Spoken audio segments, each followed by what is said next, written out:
My father was a tireless advocate for the law. He was a criminal prosecutor. Some say ruthless, others say righteous.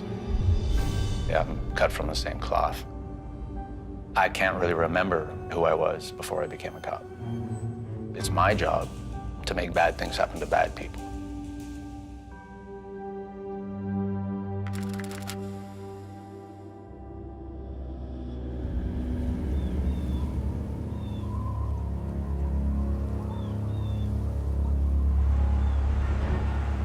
She did not want to go to work that night. He did not walk the streets at night. We all knew as soon as Jackie didn't come home that something was wrong. The overpass was Jackie's last walk.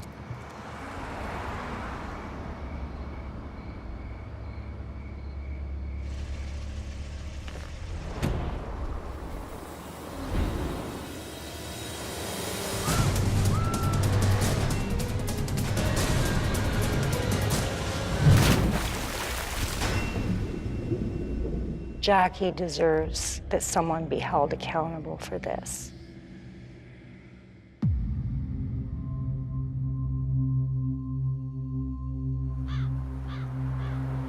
Every time I come here, I recall Jackie's last walk. My mother was devastated. All that she wanted to do was look for Jackie's killer. We would follow any tips. We kept hoping and looking. Someone decided to end Jackie's life and take her away from us.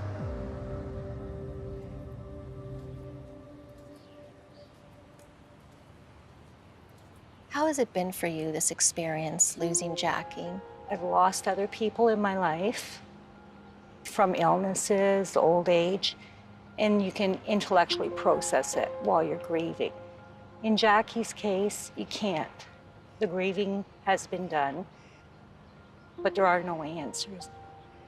Having something hanging for so many years and not knowing the answer, I would think it wears you down a bit because you've lost something so precious so early.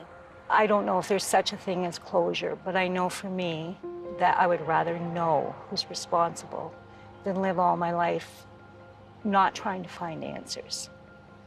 When I met with police last year, I had 3 requests, one of them being if Jackie's diary could be returned to us. That's the only thing I have, and I'm willing to offer it if that would help. It will help. We will take that. Thank you. The exhibit tag shows 1969, October 4th, at 15 minutes after 10 o'clock p.m. That may have been the last time it was looked at. Having the diary in my hand as an artifact of Jackie's short life hammers home the importance of what we're doing here. With your blessing, we would like to bring this case back into the light. I believe it is solvable. Being from London, I always knew about this case. Everyone here has a personal connection to this case and should be angered that it's still open.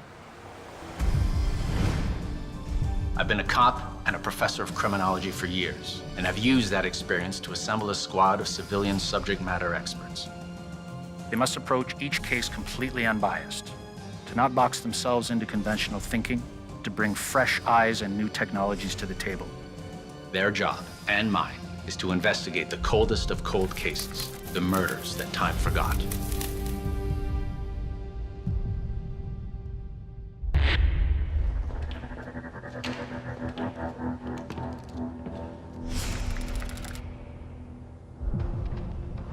Jacqueline English, case number 69-52, the 52nd murder in the province in 1969. October 4th, 1969, approximately 5 p.m. Jacqueline, or Jackie as she was known, attends her place of work here. The Metropolitan store located in the Treasure Island Plaza was then a rural area outside the City of London. Jackie was a waitress at the Metropolitan store. 10:15 p.m., Jackie is seen leaving the store, walking over the overpass on Wellington Road. 2 witnesses describe Jackie as getting into a 4-door sedan. That's the last time Jackie is seen alive. 4 days later, the nude body of Jackie English is discovered floating in the water of the Big Otter Creek near the town of Tilsonburg, almost an hour outside the city of London. No clothing on the body, even her earrings had been removed. It's determined that Jackie died from a single severe blow to the head. Young girls like Jacqueline, to have her life cut short in such a violent and atrocious manner, it's horrifying. I have a 14-year-old daughter. Just disturbing as a parent, it's evil.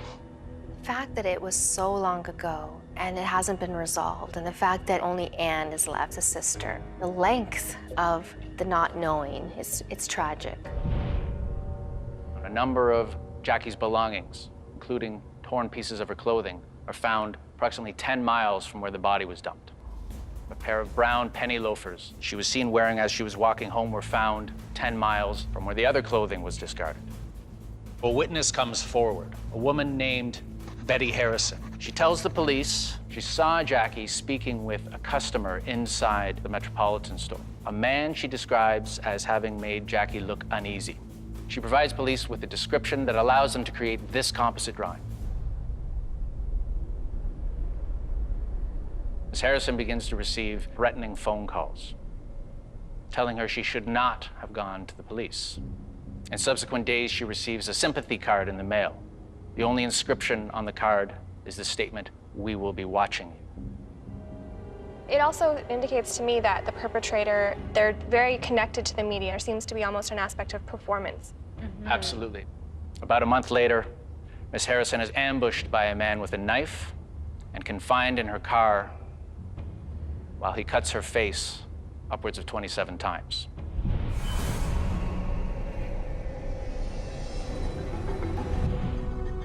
The attack on Mrs. Harrison seems very theatrical. If her attacker was legitimately concerned with being connected to Jackie's murder, why wouldn't he just kill her?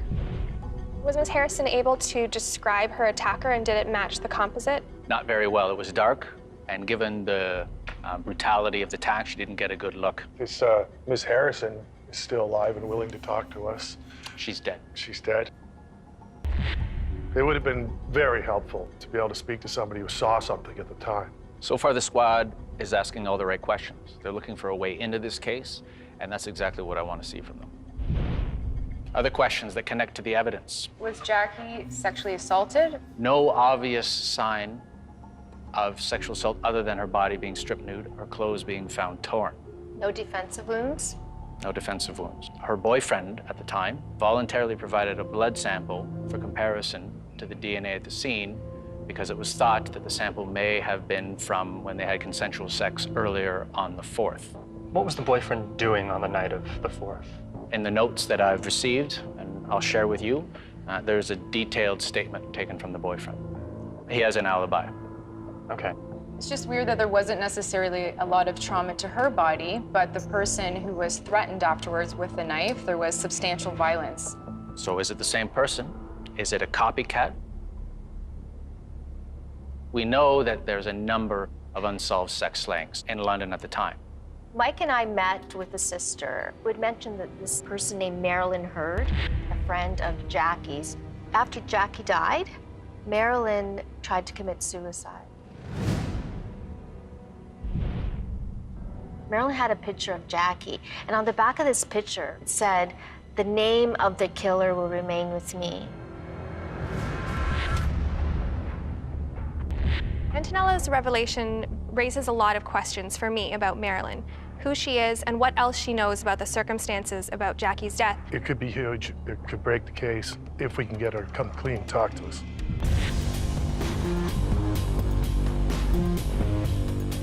What do you want to do with this? I'd like to go to where the body was dumped. I think it'd be useful to map all of the different locations, because if we have the point where she was abducted, where the body and other clothing was dumped, it might give us a useful radius to start plotting persons of interest. I like where you're going with that. Geographic profiling is key in this case. Peter, I'd like to get a look at as much archival data as possible and map it. maybe pair up with someone who then can look at similar cases. Mike, you mentioned that there's a lot of sex slayings in London, so I'd be interested in looking into those cases, public forums, that kind of thing. Antonella? I want to look at the diary, first of all. I want to see what's in the diary. I want to see what she thought, what she did. Monty? Marilyn, you'd have to go and try and talk to Marilyn. Find her. There's still an element of danger to this case. Be mindful of who we're dealing with here. Stay vigilant. All right, let's go. Jackie's murder is a very complicated case, and it will push this squad to its limits. Not only do we have to unearth